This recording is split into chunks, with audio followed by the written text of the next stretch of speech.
Assalamualaikum warahmatullahi wabarakatuh. Bersyukur kepada Allah subhanahu wa ta'ala, alhamdulillahirrabbilalamin, atas berkah limpahan rahmatnya kita dapat bertemu dalam ngaji kita pada hari ini. Dan kemudian salawat dan juga taslim kita haturkan untuk Nabi kita, Nabi Muhammad sallallahu alaihi wasallam. Allahumma salli ala sayyidina Muhammad wa ala ali sayyidina Muhammad. Baik teman-teman sekalian, kita akan lanjutkan kembali ngaji kita, yaitu surat Al-Bayyinah. Nah, part 2 kita akan mulai. Oke, bismillahirrahmanirrahim. Kita akan lanjutkan surat Al-Bayyinah ayat 6 sampai 8, yaitu temanya di sini adalah ancaman bagi orang-orang kafir dan janji bagi orang-orang baik serta balasan bagi keduanya.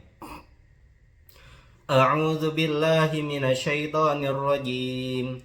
Innal ladzina kafaru min ahlil kitabi wal musyrikina fi nari jahannam khalidina fiha ulaika hum syarrul bariyah. Innal ladzina amanu wa 'amilus solihati ulaika hum khairul bariyah. Jazaa'uhum 'inda rabbihim jannatu 'adnin tajri min tahtihal anharu khalidina fiha abada radhiyallahu anhum wa radu an dzalika liman khasyiya rabbah. Sungguh orang-orang yang kafir dari golongan ahli kitab dan orang-orang musyrik akan masuk ke neraka jahanam. Mereka kekal di dalamnya selama-lamanya. Mereka itu adalah sejahat-jahat makhluk. Sungguh orang-orang yang beriman dan mengerjakan kebajikan, mereka itu adalah sebaik-baik makhluk. Balasan mereka di sisi Tuhan mereka ialah surga Aden yang mengalir di bawahnya sungai-sungai. Mereka kekal di dalamnya selama-lamanya. Allah ridho terhadap mereka dan mereka pun ridho kepadanya. Yang demikian itu adalah balasan bagi orang yang takut kepada Tuhannya. Al-Bayyinah 6-8 teman-teman sekalian. Gitu ya. Jadi balasan bagi orang-orang yang musyrik dan juga orang-orang kafir ya, dari ahli kitab dan juga musyrik. Dan juga kemudian balasan bagi orang yang beriman dan beramal solih. Kita akan lanjutkan mufradat lughawiyah. Khalidina fiha, berdiam di neraka jahanam selama-lamanya pada hari kiamat sesuai takdir Allah Subhanahu wa taala. Ini sudah jelas sekali teman-teman sekalian. Orang-orang yang kafir ya, mereka semua pasti akan masuk ke dalam neraka jahanam. Perlu diperhatikan bahwa kesamaan jenis siksa ahlul kitab dan kaum musyrikin tidak mengharuskan mereka sama dalam bentuknya. Boleh jadi hal itu berbeda karena perbedaan derajat kekufuran mereka. Syarrul bariyah, sejelek-jelek makhluk. Oke. Terus kemudian kita skip bahasan berikutnya. Di sini ada jannatu adnin, bertempat di surga-surga Aden, radhiyallahu anhum, Allah meridhoi mereka karena menatinya, dan keridhaan tersebut merupakan tambahan atas pahala mereka. Wa radu an, dan mereka pun meridhoi Allah, meridhoinya karena pahala dan keutamanya itu, dan itu merupakan cita-cita mereka yang paling tinggi. Dzalika, balasan dan keridhaan yang telah disebutkan itu, liman khasyiya rabbah, bagi orang yang takut siksa Tuhannya sehingga dia berhenti dari melakukan kemaksiatan kepada Allah Subhanahu wa taala, karena takut adalah pembangkit untuk melakukan segala kebaikan. Oke, paragraf berikutnya kita skip. Persesuaian surat. Nah, maksudnya adalah disesuaikan dengan bahasan sebelumnya, yaitu surat Al-Bayyinah 1-5. Setelah menjelaskan sikap orang-orang kafir dan kaum musyrikin terhadap dakwah Nabi Shallallahu Alaihi Wasallam, Allah Subhanahu Wa Taala menyebutkan ancaman kepada orang-orang kafir, janji orang-orang baik, dan balasan bagi kedua kelompok tersebut. Ancaman kepada ahlul kitab didahulukan atas kaum musyrikin. Karena Nabi Shallallahu Alaihi Wasallam mendahulukan hak Allah atas hak diri beliau sendiri. Oleh karena itu, ketika orang-orang kafir melukai paha beliau pada perang Uhud, beliau berdoa, "Ya Allah, berilah petunjuk kaumku, karena sesungguhnya mereka tidak mengetahui." Ketika beliau terlewat waktu sholat asar pada saat perang Khandaq, beliau berdoa, semoga Allah memenuhi perut dan kuburan mereka dengan api. Lantas Allah Subhanahu wa taala berfirman, sebagaimana kamu telah mendahulukan hakku atas hakmu, maka aku juga akan mendahulukan hakmu atas hakku. Barang siapa yang meninggalkan sholat seumur hidupnya, dia tidak kafir. Akan tetapi barang siapa yang menentangmu dengan model apapun, dia telah kafir. Ahli kitab menentangmu, maka aku dahulukan mereka dalam ancaman daripada kaum musyrikin yang telah menentangku. Ahlul kitab lebih utama untuk beriman kepada Rasulullah, Rasul Muhammad SAW, karena secara umum mereka beriman kepada agama mereka dan meyakini Nabi akhir zaman yang tanda-tandanya ada di kitab-kitab mereka. Oleh karena itu, mereka menentang bukan pada tempatnya dan mereka pantas untuk didahulukan untuk dimasukkan ke dalam neraka maksudnya. Gitu. Nah, padahal sudah diberitahukan gitu. Kenapa orang-orang Yahudi itu bisa menempati Madinah? Padahal mereka itu harusnya itu berada di Syam gitu ya. Nah, wilayah Nabi mereka gitu.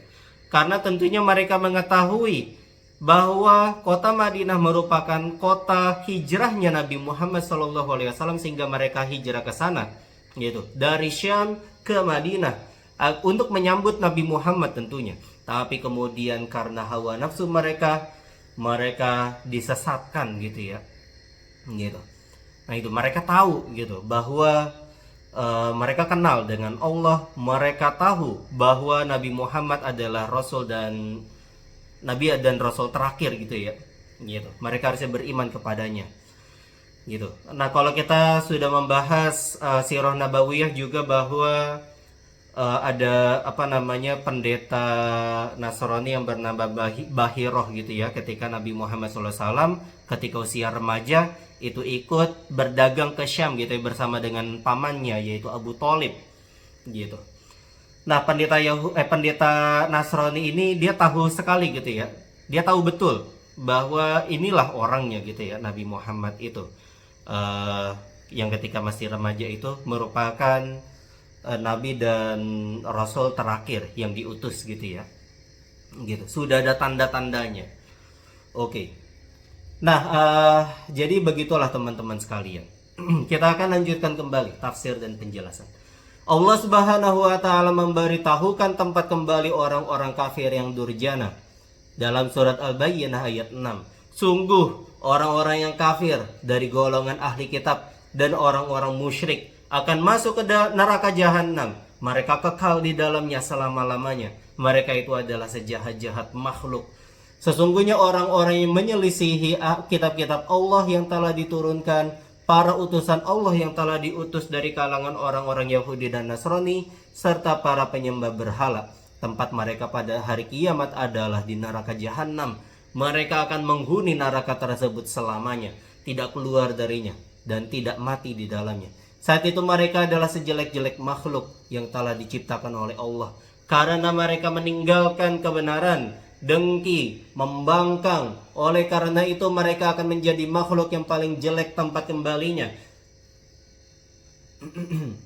Sebab Allah tidak menggunakan diksi kalimat khalidina fiha abada, enggak ada abadanya gitu ya. Sebagaimana yang dikatakan untuk orang-orang yang baik, karena rahmat Allah itu, maksudnya begini cara bacanya, sebagaimana yang dikatakan untuk orang-orang yang baik gitu.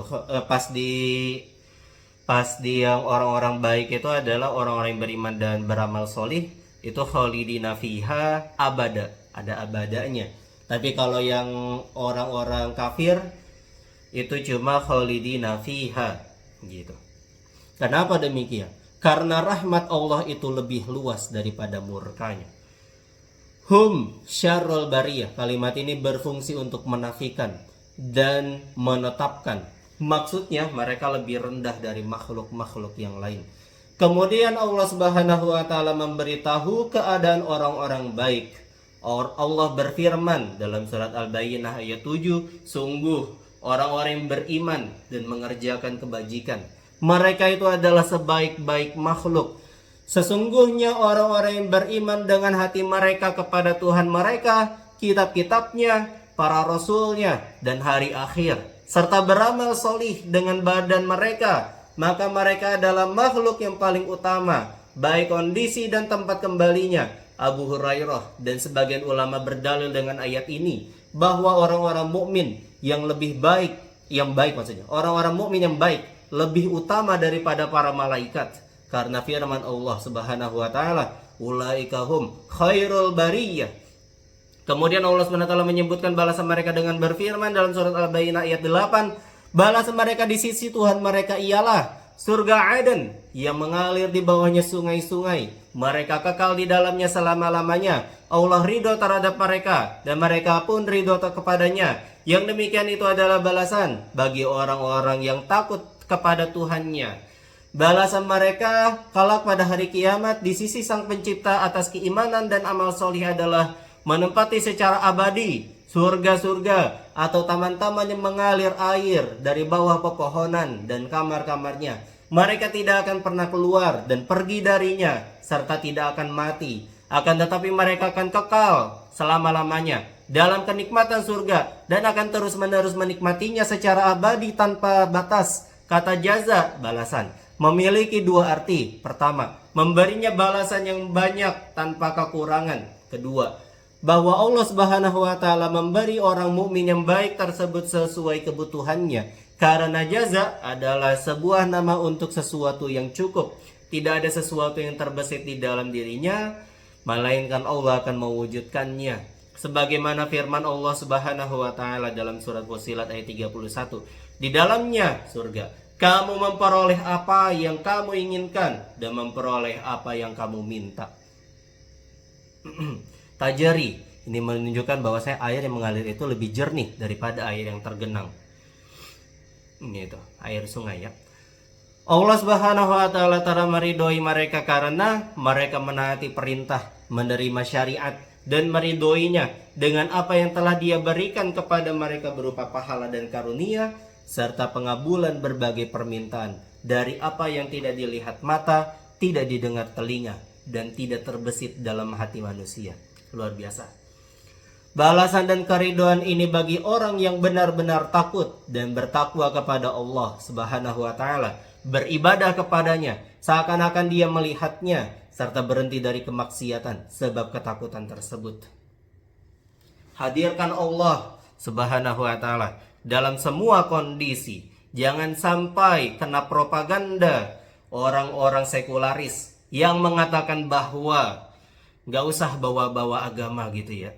Padahal kita tidak diciptakan kecuali hanya untuk beribadah kepada Allah Subhanahu wa taala saja. Wa ma khalaqatul jinna wal insa illa liya'budun. Gitu ya. Gitu. Jadi hadirkan Allah gitu ya. Takut kepadanya. Tidak takut kepada siapapun. Itulah definisi freedom yang sesungguhnya. Gitu. Tidak takut kepada manusia apapun gitu ya. Takutnya hanya kepada Allah.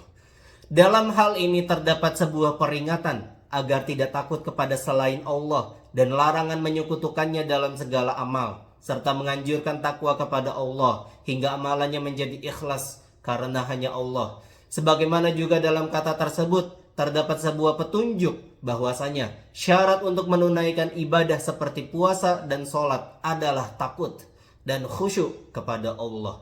Imam Ahmad meriwayatkan dari Abu Hurairah, dia berkata Rasulullah SAW bersabda, yang artinya, tidakkah kalian mau aku beritahu sebaik-baik makhluk? Para sahabat menjawab, iya wahai Rasulullah. Rasulullah bersabda, seseorang yang membawa kudanya untuk berperang di jalan Allah, setiap kali terdengar musuh datang, maka dia langsung menungganginya. Maukah aku beritahu lainnya? Para sahabat menjawab, iya wahai Rasulullah. Rasulullah bersabda, seseorang mempunyai banyak kambing, dia menunaikan sholat dan zakat. Maukah kalian aku beritahu makhluk yang paling jelek? Para sahabat menjawab, ya wahai Rasulullah. Rasulullah SAW menjawab, orang yang meminta karena Allah dan tidak memberi karenanya. Oke. Nah, jadi kita melakukan apapun itu karena Allah Subhanahu wa taala gitu ya. Bukan karena yang lain. Bukan karena untuk mendapatkan aplaus ataupun terima kasih ya sahabat gitu telah membantuku. Nah, kita harusnya memberi segala sesuatu apapun dari harta kita ataupun amalan perbuatan lainnya karena Allah Subhanahu wa taala saja. Fikih kehidupan atau hukum-hukum. Nah, pelajaran-pelajaran yang kita bisa ambil dalam surat Al-Bayyinah ayat 6 sampai 8. Yang pertama, ahlul kitab Yahudi dan Nasrani, kaum musyrikin dan penyembah berhala berhak mendapatkan 3 siksaan disebabkan tidak beriman kepada agama Islam, yaitu 1. Masuk neraka jahanam. 2. Kekal di dalamnya. 3. Mereka merupakan makhluk paling jelek yang diciptakan oleh Allah Subhanahu wa taala. Firman Allah Subhanahu wa taala dalam ancaman kepada mereka dengan redaksi kalimat khalidina fiha. Sedangkan dalam janji menggunakan redaksi khalidina fiha abada sebagaimana yang telah dijelaskan, itu menunjukkan kesempurnaan, kedermawanan dan keluasan rahmatnya, sebagaimana halnya firman Allah Subhanahu wa taala dalam hadis qudsi yang diriwayatkan oleh Muslim dari Abu Hurairah, rahmatku mendahului murkaku. Gitu ya. Tidak ada kata terlambat teman-teman sekalian. Rahmatnya Allah itu sangat luas. Walaupun kita mungkin itu tidak suka dengan Islam sebelumnya, gitu. Selama puluhan tahun kita membenci Islam misalkan. Nah, pelajarilah sirah sahabat teman-teman sekalian. Ada sahabat yang bernama siapa namanya? Ada Abu Sufyan ya salah satunya. Terus kemudian juga ada siapa namanya yang kita tahu tentunya ada Umar bin Khattab. Itu dahulunya itu membenci Islam, terus kemudian masuk Islam dan dia membuktikan keislamannya.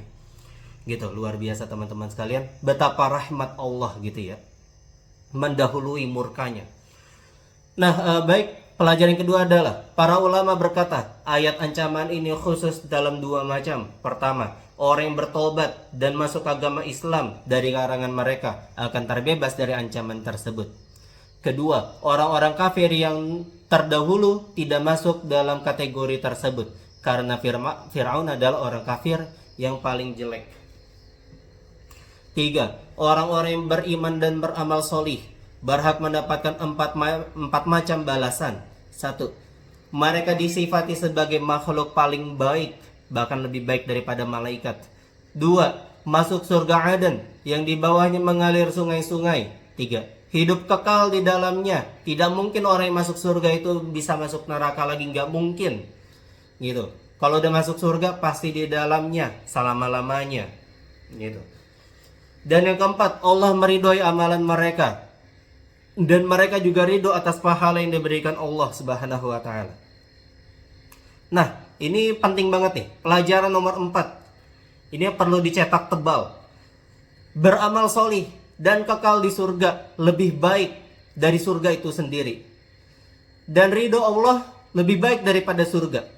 Ada kalanya itu adalah perbandingan kolektif.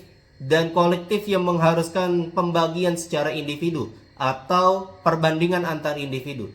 Tidak ada seseorang yang mampu melakukan seluruh kebaikan. Akan tetapi setiap orang mempunyai bagian sendiri-sendiri. Bagian orang yang kaya adalah memberi, dan bagian orang yang miskin adalah mengambil.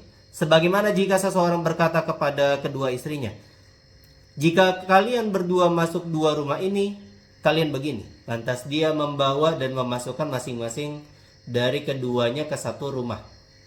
Oke.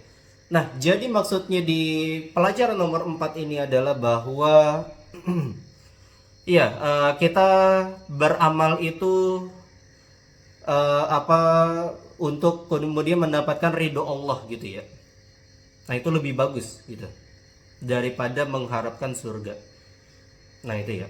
Nah, kita beribadah itu untuk menyembah Allah gitu ya, karena kita itu adalah hamba Allah gitu. Bukan kemudian kita tentulah kita berharap surga juga, tapi kemudian jangan sampai juga kita kayak takut neraka, tapi kita harusnya takut kepada Allah gitu ya, yang menciptakan neraka gitu. Sebagaimana demikian kita juga mengerjakan segala amalan-amalan kebaikan itu karena Allah Subhanahu wa taala yang telah menciptakan seluruh langit-langit dan bumi gitu ya. Terus kemudian juga Allah yang menciptakan surga dan neraka juga. Maka kita beribadah kepada Allah Subhanahu wa taala. Oke. Pelajaran nomor 5 adalah sebagian ulama berargumen dengan firman Allah Subhanahu wa taala, ulaika hum khairul bariyah. Mereka adalah sebaik-baik makhluk. Itu diperkuat dengan bacaan yang memakai hamzah bahwa manusia lebih mulia daripada malaikat. Diriwayatkan oleh Ibnu Abi Hatim dari Abu Hurairah secara marfu, dia berkata, apakah kalian kagum atas kedudukan para malaikat di sisi Allah? Demi zat yang menggenggam jiwaku, pastilah kedudukan hamba yang beriman pada hari-hari kiamat lebih mulia dari kedudukan para malaikat. Lantas Abu Hurairah membacakan ayat ini. Hal itu bisa dijawab bahwasanya para malaikat juga masuk dalam kategori dalam ayat itu. Beriman dan beramal solih, atau bahwa maksud dari bariyah makhluk dalam ayat tersebut adalah Bani Adam. Karena kata tersebut merupakan pecahan kata dari bari yang berarti tanah liat. Bukan dari segala sesuatu yang diciptakan oleh Allah. Oleh karena itu para malaikat tidak masuk di dalam ayat tersebut sama sekali. Gitu. Makhluk yang terbaik gitu ya, manusia yang beriman dan beramal solih. Pelajaran nomor 6 adalah firman Allah Subhanahu wa taala, dzalika liman khasyiya rabbah, dan firman Allah dalam surat yang lain, innama yakhsyallaha min ibadihil ulama, memberi pengertian secara gamblang bahwasanya para ulama yang mengerjakan ajaran Allah merupakan sebaik-baik makhluk. Ya Allah, jadikanlah kami termasuk golongan mereka ya Allah, amin ya rabbal alamin. Oke, jadi itu dia balasan bagi orang-orang yang kafir, yang musyrik, dan juga ahli kitab. Dan juga balasan bagi orang-orang yang beriman dan beramal solih. Telah kita bahas teman-teman sekalian. Semoga menjadi catatan penting buat kita semua, gitu ya, agar kemudian kita terhindar, yaitu terhindar dari menjadi orang-orang yang kafir. Kemudian semoga kita termasuk ke dalam orang-orang yang beriman dan beramal solih, sehingga kita mendapatkan surga Aden, teman-teman sekalian. Kita bisa cukupkan ngaji kita pada hari ini dengan membaca hamdalah dan doa kafaratul majelis. Alhamdulillahirrabbilalamin, subhanakallahumma wa bihamdika, asyhadu an la ilaha illa anta astaghfiruka wa atubu ilaik. Wassalamualaikum warahmatullahi wabarakatuh.